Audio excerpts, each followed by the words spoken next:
50-year-old Elias Khosana is among the millions of South Africans who depend on public transport. Her day starts at 4 a.m. to catch a bus from Siyabuswa to her place of work in Midrand. In winter months, it's still dark and a risky walk to the bus terminus. From home, I use bus. Then when I get Marabastad, I take a taxi. She joins thousands of other commuters on multiple trips to get to work.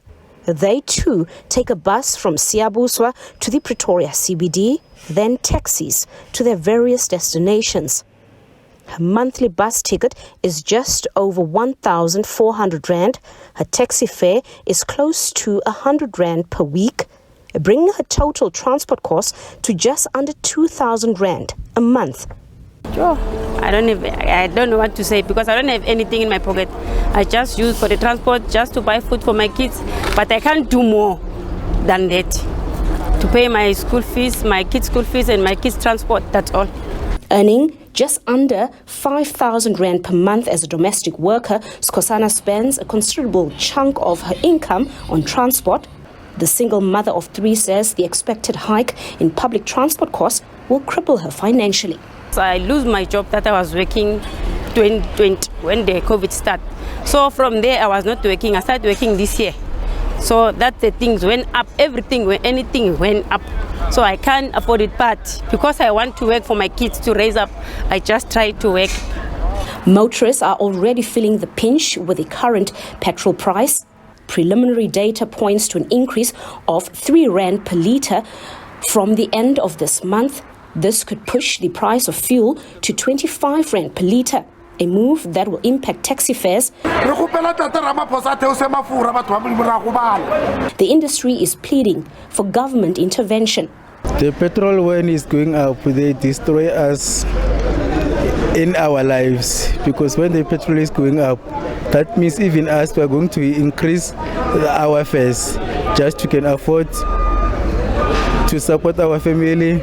As the owners, they have to pay for their cars. If they don't increase their fares, they're going to take us their cars back, and even us, we're going to lose the job.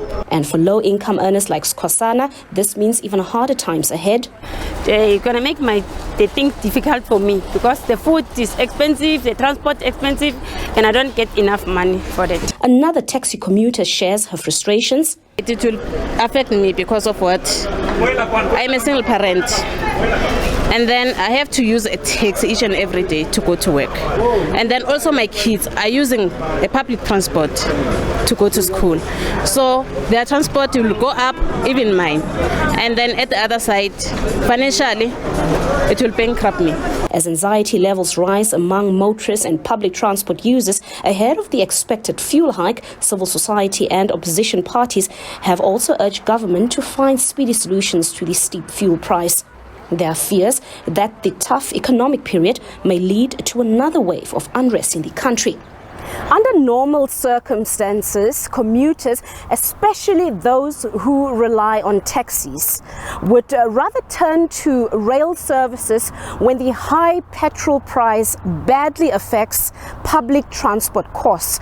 But with the country's rail services in almost complete tatters, there's definitely no alternative for desperate commuters such as Khosana and million others who rely on buses and taxis.